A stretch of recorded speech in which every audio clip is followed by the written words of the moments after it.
Nigeria's seminary formation in the eye of the storm, a church within calling for rebirth. If fear replaces freedom, then we are not forming shepherds, but functionaries. A spark was all it took. On a quiet morning, a post by Reverend Father Prince Chidi Philip, a Nigerian priest currently serving in South Korea, ignited what is fast becoming one of the most introspective and revealing conversations within the Nigerian Catholic community in recent years. With just a few honest words about the realities of seminary formation in Nigeria, Father Chidi inadvertently, or perhaps prophetically, tore open a wound many had silently borne for years. And from the ashes of that silence, voices, clerical, religious, and lay, began to rise. The post that touched a nerve, Father Prince Chidi Philip's post, questioned the very soul of priestly formation in Nigeria. He didn't just criticize, he challenged. Drawing from his own experience in South Korea, he contrasted his formation abroad with what he described as a militarized system back home. The formation system in Nigeria feels more like a military camp than a place of spiritual discernment, he wrote. You're taught not to feel, not to speak, just to conform. His sentiments resonated far beyond the priesthood. Ex-seminarians, religious sisters, theologians, and lay observers weighed in with both support and critique. Dr. K responds, from reaction to reflection. Among the most articulate and balanced responses came from Reverend Father K, a seasoned Nigerian priest and commentator. His reflection, published across social platforms, gave both weight and depth to the debate. Rather than defend or attack, Father K dissected, this is not a debate about personalities or nostalgia. The question is theological and ecclesial. Has the seminary formation in Nigeria, in some instances, cultivated a culture of fear, silence, and unhealthy power dynamics that contradict the very spirit of the gospel and the teachings of the church on priestly formation? He didn't stop at criticism. He anchored his reflection in church documents, notably Presbyterorum Ordinis, Vatican II, and Pastores Dabo Vobis, Pope St. John Paul II, which lay out the global Catholic standard for priestly formation. Formation must be integral, human, spiritual, intellectual, and pastoral. It must cultivate freedom, maturity, dialogue, and fraternal charity.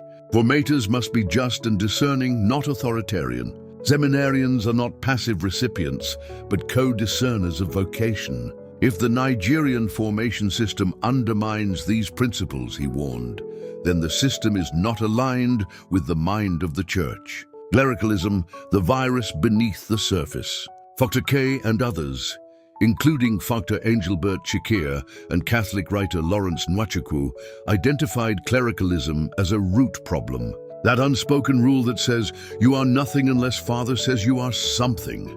It's this mindset, many say, that causes young seminarians to suppress their personalities and spiritual styles, tolerate verbal, emotional, and even spiritual abuse, compromise truth for acceptance, endure unjust dismissals without fair processes.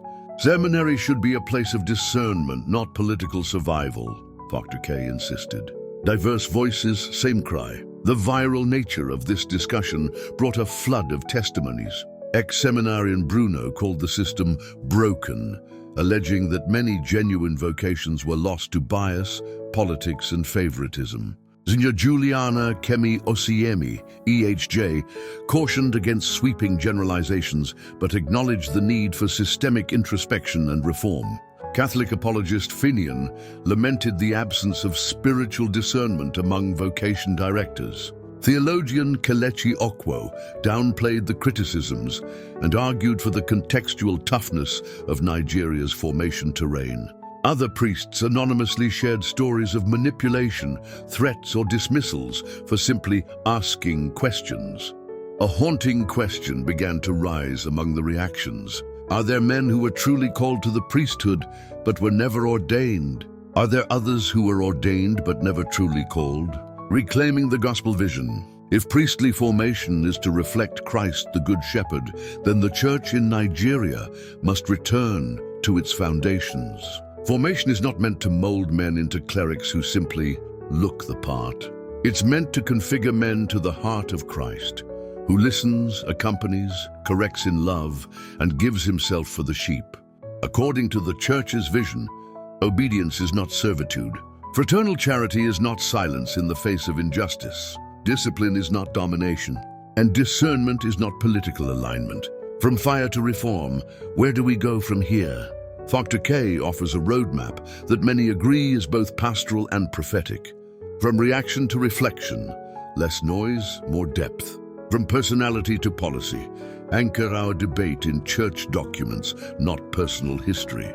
From silence to synodality, build a culture where seminarians are heard, not hushed. From institutional image to pastoral integrity, protecting the seminary's reputation should never outweigh protecting truth and vocation. We are not seeking to destroy seminary formation in Nigeria, Dr. K writes.